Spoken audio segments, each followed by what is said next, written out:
말씀을 보도록 하겠습니다. 요한복음 20장 28절에 있는 말씀입니다. 도마가 대답하여 이르되 나의 주님이시요 나의 하나님이시니이다. 아멘. 오늘 3.1절 여전도의 헌신예배로 우리 함께 같이 드립니다. 에스더 여전도의 헌신예배 겸 3.1절 기념예배로 드립니다. 많은 그리스도인들이 나라와 민족을 위해서 헌신했습니다. 올해 104주년을 맞는 3.1절 기념예배로 오후 예배를 드리는데 3.1절 기념예배를 준비하면서 시 한 편을 읽었습니다. 바로 심훈의 그날이 오면이라는 시인데요. 한번 자막을 잠깐 좀 띄워주시겠습니까? 그날이 오면이라는 시 한 줄을 한번 같이 한번 읽어보도록 하겠습니다. 보십시오. 그날이 오면, 그날이 오면, 그날이 오면은 삼각산이 일어나 더덩실 춤이라도 추고 한강물이 뒤집혀 용솟음칠 그날이 이 목숨이 끊어지기 전에 와 주기만 하량이면 나는 밤하늘에 나는 까마귀와 같이 종로의 인경을 머리로 들이박아 울리오리라. 두개골은 깨어져 산산조각이 나도 기뻐서 죽사오매 오히려 무슨 한이 나무오리이까. 죽기 전에 독립을 간절히 사모하는 시인의 마음이 느껴지는 시입니다. 독립의 그날이 죽기 전에 온다면 밤하늘에 날아다니는 까마귀가 되어서 커다란 종을 머리로 들이박아서 그 두개골이 박살이 나도 기뻐하며 죽겠다라는 이 시인의 마음, 너무나 간절한 마음입니다. 우리 대한민국 국민으로서 우리나라가 104년 전에 이렇게 독립운동을 위해서 수많은 사람들이 목청껏 대한독립 만세를 외쳤다는 이 역사를 우리는 잊지 말아야 할 것입니다. 나라의 독립과 자유, 또한 우리가 이렇게 행복하게 살아갈 수 있다는 모든 것들이 하나님의 은혜이고 또한 나라의 독립을 위해서 또한 목숨을 건 선열들이 있었기 때문에 있었음을 우리가 기억했으면 좋겠습니다. 우리가 또한 성도로서 잊지 말아야 될 것도 있습니다. 그것은 바로 예수 그리스도, 그분이 부활하셨다는 것입니다. 오늘 3.1절 기념예배와 더불어서 우리가 지난 시간에 이어서 계속해서 그리스도는 누구인가, 기독교의 기본 진리를 중심으로 해서 함께 말씀을 살펴보고자 합니다. 우리는 그리스도인으로서 예수님이 누구인가를 분명히 알아야 된다는 것을 살펴보고 있습니다. 그리스도인은 예수님을 나의 주인으로 고백하는 사람입니다. 기독교에서 그리스도를 빼면 아무것도 남지 않음을 지난 시간에 살펴보았습니다. 지난 시간에 우리가 살펴본 말씀을 한번 같이 나눠보고자 하는데요. 예수님은 어떠한 주장을 하셨습니까? 너무나 황당하고 이런 말을 했다면 진짜이거나 미치광이 그러한 주장들을 하셨습니다. 예수님은 자신이 하나님이라고 말씀하셨습니다. 생명이고 빛이고 길이고 진리라고 말씀하셨습니다. 그런데 예수님의 말씀은 그분의 행위와 일치했고 또한 3년간 예수님과 동행했던 제자들은 예수님을 스스로 주인이라고 고백했음을 살펴보았습니다. 예수님의 주장과 예수님의 행위 또한 예수님의 인격은 완전히 일치했습니다. 오늘 우리가 함께 살펴볼 말씀은 바로 그리스도의 부활입니다. 예수님의 죽으심과 부활은 교회의 시작을 말합니다. 예수님이 로마의 사형제도인 십자가형으로 죽으셨다는 것에 대해서는 누구도 반론의 여지를 제시하지 않습니다. 그래, 예수는 십자가에 달려 죽었어. 이거는 다 인정합니다. 그런데 예수님이 십자가에서 죽었어까지는 다 인정하지만 그 죽은 예수가 다시 살아났다라는 것에 대해서는 의심을 갖습니다. 왜 그렇습니까? 죽은 자가 다시 살아나는 것은 불가능하다라고 생각하기 때문에 그렇습니다. 성경이 말하는 부활의 증거 네 가지를 토대로 함께 같이 살펴보려고 합니다. 예수님이 만약에 죽음을 이기시고 부활했다면 그러한 일은 전에 없었던 일입니다. 그러한 일은 역사상 일어난 적이 한 번도 없습니다. 더 나아가서 예수님이 죽음을 이기시고 부활하셨다면 예수님은 사망을 정복하신 분입니다. 완전히 새로운 존재로 부활하셨다는 것을 말합니다. 부활을 통해 우리는 예수님이 진정 부활하셨다면 예수님이 하나님 되심을 믿게 됩니다. 여러분, 예수님이 태어나신 것은 자연스러운 일입니다. 그렇죠? 여성의 몸을 통해서 태어나셨습니다. 예수님의 출생은 자연적입니다. 그러나 예수님의 잉태는 성령으로 잉태되었습니다. 초자연적인 사건입니다. 마찬가지입니다. 예수님이 십자가에 못 박혀 죽었다. 이것은 자연스러운 일입니다. 자연적인 일입니다. 왜? 십자가에 달려 사형제도에서 십자가에 달려서 죽은 것, 이것은 수많은 사람들도 죽었기 때문에 그렇습니다. 자연스러운 일입니다. 그런데 만약에 십자가에 달려 죽으신 예수님이 부활하셨다면은 그거는 초자연적인 일입니다. 이것이 바로 오늘 우리가 함께 살펴볼 일입니다. 먼저 첫 번째 부활의 증거, 첫 번째 증거는 시체가 없다는 겁니다. 예수님의 시체가 없어졌다는 겁니다. 이번 주 중에 그 윤관 장군묘가 여기 근처에 있더라고요. 그 앞에 짜장면집도 있고 그러던데 윤관 장군묘를 제가 한번 가봤습니다. 파평윤 씨라고 하던데 장로님 같은 파평윤 씨니까요? 그러신 거죠? 그래서 장로님도 이쪽 윤관 장군의 아마 그렇게 좀 그렇게 후손이 되시는 건가요? 아, 네, 그렇군요. 아유, 굉장하신 분이시네요. 묘가 굉장히 크더라고요. 제가 이렇게 둘러보았는데 굉장히 큰 묘가 있었습니다. 그 윤관 장군의 묘가 있다는 것은 그가 죽었다는 것을 말합니다. 그곳에 그의 시신이 묻혀 있다는 것을 말합니다. 그런데 예수님의 무덤을 여러분 들어보신 적 있나요? 예수님의 무덤은 존재하지 않습니다. 예수님의 시체가 없기 때문에 그런 겁니다. 예수님께서 십자가에 달려 죽으셨습니다. 공회의원이었던 아리마대 사람 요셉이 빌라도에게 시체를 달라고 요청했습니다. 그리고 유대인의 장례 절차, 그 절차에 따라서 100근이나 되는 향품을 세마포에 바르면서 예수님의 시체를 장사하였습니다. 그리고 그 장사하는 그 장소는 아무도 사용하지 않았던 무덤에 장사했습니다. 그리고 안식일이 지났습니다. 안식 후 첫날, 그러니까 예수께서 죽으신 지 3일째 되는 날에 어떤 일이 일어납니까? 누가복음 24장 1절에서 3절, 예수님의 시체가 사라졌습니다. 함께 읽겠습니다. 안식 후 첫날 새벽에 이 여자들이 그 준비한 향품을 가지고 무덤에 가서 돌이 무덤에서 굴려 옮겨진 것을 보고 들어가니 주 예수의 시체가 보이지 아니하더라. 예수님의 시체가 보이지 아니하더라. 지난 시간에 말씀드린 것처럼 성경은 예수가 어떠한 분인가에 대한 역사적인 증언이다라는 것을 기준으로 여러분 성경을 한번 생각해 보겠습니다. 예수님의 시체가 보이지 않았습니다. 그 분명히 무덤에 있어야 될 시체가 사라졌다는 겁니다. 이것을 두고 예수님의 시체가 사라진 것에 대해서 부활을 믿지 않는 사람들은 네 가지를 가지고 주장을 합니다. 첫 번째는 여인들이 무덤을 잘못 찾아갔다는 겁니다. 다른 무덤에 가서 예수님의 시체를 찾았다는 것을 말합니다. 예수님의 시체가 없는 무덤, 아니 예수님의 무덤이 아닌 다른 곳에 가서 갔기 때문에 예수님의 시체가 없었다라는 주장을 한다고 합니다. 만약 여인들이 너무나 큰 슬픔 때문에 그 무덤에 잘못 찾아갔을까요? 그 여인들은요 이미 자신들이 예수님의 향품을 위해서, 장사를 위해서 향품을 준비했고 그 여인들은 예수님의 무덤이 어디인가를 분명히 보았습니다.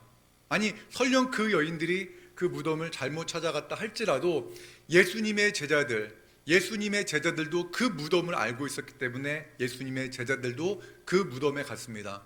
그 무덤은 잘못 찾아간 것이 아닙니다. 두 번째, 그들이 예수님의 시체가 사라졌다는 것에 대해서 반론하는 것은 예수님께서 십자가에서 달려 죽지 않았다는 주장을 하는 사람들이 있습니다. 예수님이 기절했다는 겁니다. 예수님이 기절해서 이렇게 기절해 있다가 다시 3일 만에 다시 회복돼서 일어났다라는 그러한 주장을 하는 사람들이 있습니다. 여러분, 과연 그럴까요? 예수님께서는 이미 채찍질을 당하시고 십자가에 못 박혀서 오랜 시간 매달려 계셨습니다. 그리고 시신이 예수님께서 죽으셨다는 것을 확인하기 위해서 로마 병사가 예수님의 옆구리를 찔러서 물과 피를 다 쏟아내게 했습니다. 설령 예수님께서 기절했다 하더라도 그렇게 큰 고난 속에서, 그 큰 고통 속에서 물과 피를 다 흘린 상태에서 기절해 있었다 할지라도 어떻게 예수님이 그 무덤의 돌을 굴릴 수가 있겠습니까? 만약에 굴렸다고 생각해 보겠습니다. 그런데 어떻게 예수님이 장사된 지, 그 무덤에 갇히신 지 3일 만에 일어나가지고 그 부상당한 몸으로 제자들에게 나타나서 내가 다시 살아났다라고 말을 할 수가 있겠습니까? 생각해 보십시오. 그런 일이 있을 수가 없습니다. 여기까지도 그래, 예수님께서 그럴 수 있어 라고 생각하고 한번 생각해 보겠습니다. 그런데 그 부상당한 몸으로 40일 동안이나 어떻게 예수님을 찾으려고 하는, 예수님의 시체를 찾으려고 하는 그 유대 당국자들을 피하면서 제자들이 있는 곳에 나타나실 수가 있었겠습니까? 그런 일이 가능하겠습니까? 불가능합니다. 예수님은 기절하신 것이 아니다라는 것을 분명히 말씀합니다. 세 번째, 예수님의 시체가 사라진 것은 예수님의 시체를 훔쳐갔기 때문이다라는 주장이 있습니다. 제자들이 예수님의 시체를 훔쳐갔기 때문에 그 무덤에 시체가 없는 것이다라고 주장하는 사람들이 있습니다. 여러분, 이 이야기는 당시에 예수님의 시체가 사라진 것에 대해서 대제사장들이 병사들에게, 그 무덤을 지키던 그 군사들에게 했던 말입니다. 돈을 주면서 제자들이 예수님의 시체를 훔쳐갔다라고 주장해라 라고 말을 했는데, 여러분, 제자들이 예수님의 시체를 만약에 훔쳐갔다고 한번 생각해 보겠습니다.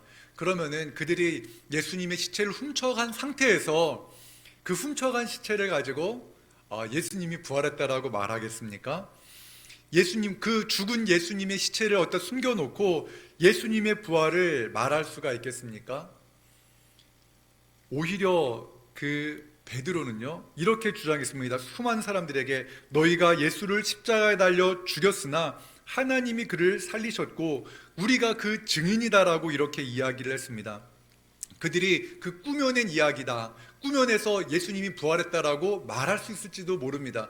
그런데 그 죽은 시체를 위해서, 죽은 분을 위해서 채찍을 맞고 자기 목숨을 걸고 예수님의 부활을 증언할 수 있겠습니까? 이것은 잘못된 증언입니다. 그리고 예수님의 시체를 만약에 찾았다면 그 모든 문제, 예수님의 부활로 인해서 벌어지는 모든 논쟁거리, 모든 혼란, 이런 것들은 다 사라질 것입니다. 그러나 예수님의 시체를 찾지 못했습니다. 왜 찾지 못했습니까? 예수님이 부활하셨기 때문입니다. 여러분, 빈 무덤만으로도 예수님의 부활 사건은 증명됩니다. 두 번째, 예수님의 부활의 증거는 수위가 흐트러지지 않았다는 것입니다. 수위가 헝클어지지 않은 겁니다. 이게 무엇인가를 한번 생각해 보면은, 여러분 예전에 그 염한다는 표현 기억나시죠?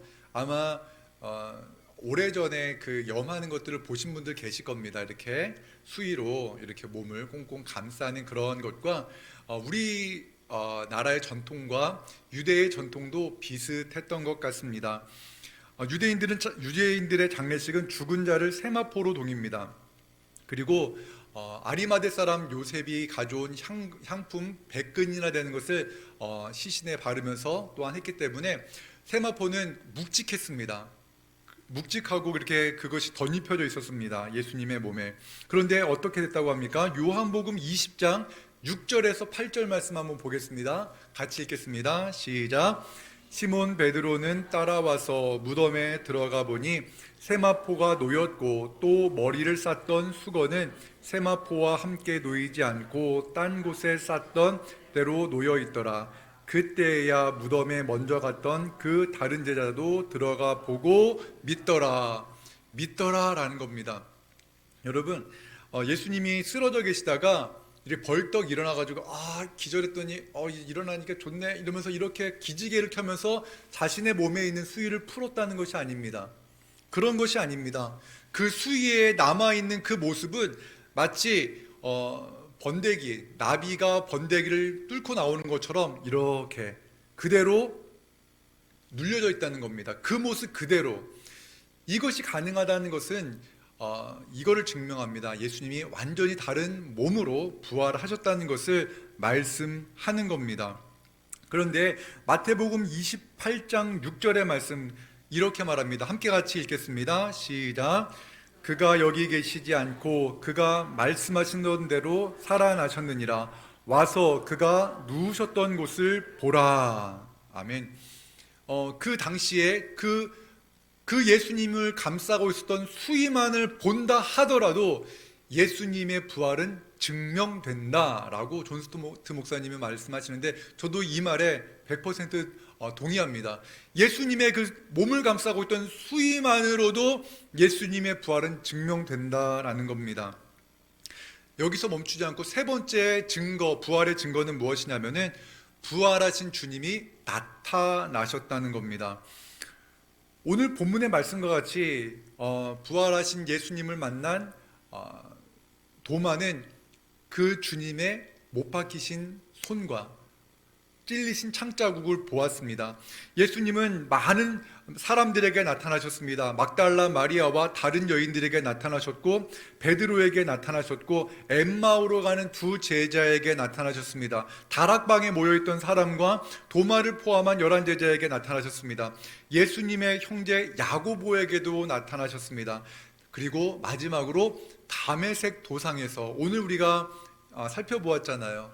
그리스도 안에 있으면 새로운 피조물이다라고 말할 수 있었던 사도 바울, 그에게도 나타나셨습니다. 우리 함께 고린도전서 15장 3절에서 6절의 말씀 같이 읽겠습니다. 시작.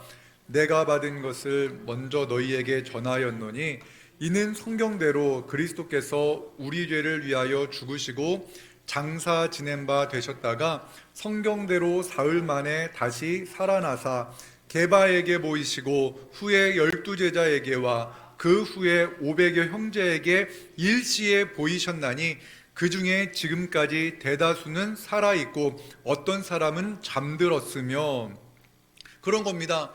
여기에 예수 그리스도의 부활을 본 사람들이 이렇게 아직 많이 살아있습니다라는 겁니다. 여러분, 더 어떠한 증거를 될 수가 있겠습니까? 이 이야기는 조작되지 않았습니다.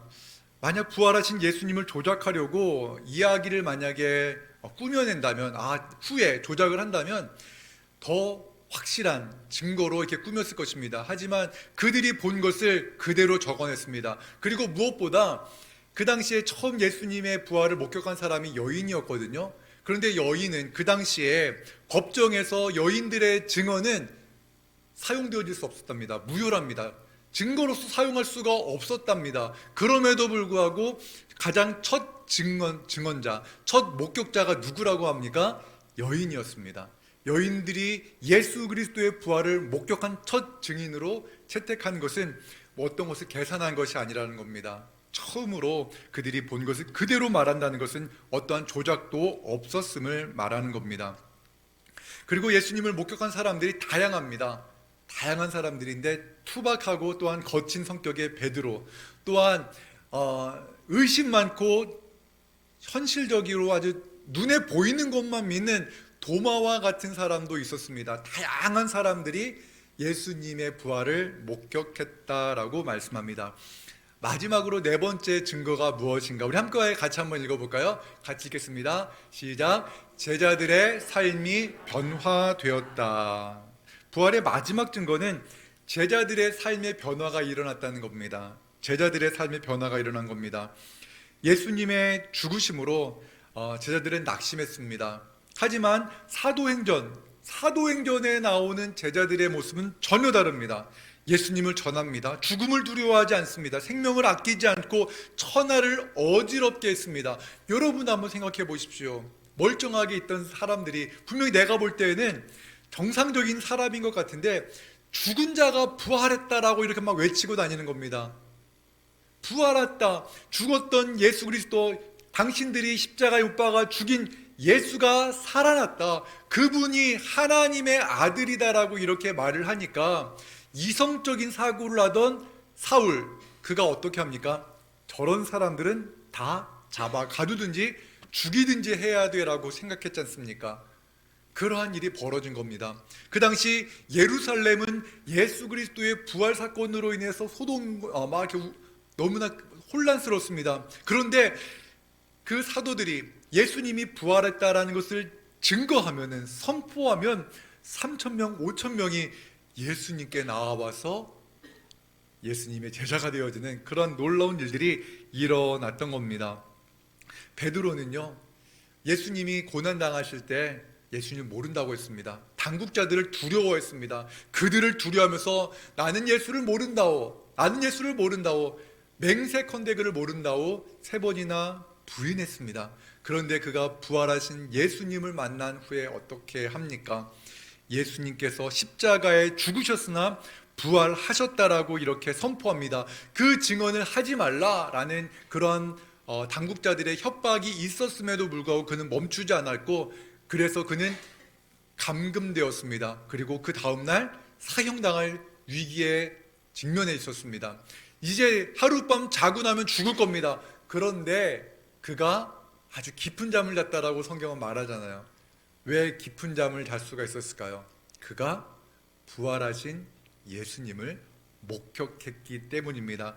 부활을 믿었기 때문에, 그가 부활을 경험했기 때문에 그는 두려워하지 않았던 것입니다. 그래서 존 스토트 목사님 이런 표현을 씁니다. 시몬 베드로는 전혀 새로운 사람이 되었다. 바람에 날리는 모래는 다 날아가 버렸다. 이제 베드로의 별명에 맞게 진정한 반석이 되었다라고 이렇게 표현하는데 너무나 멋진 표현 같습니다. 예수님의 동생 야고보와 사울도 변화되었습니다. 복음서에 보면요, 그 예수님의 형제들은 예수님을 믿지 않았습니다.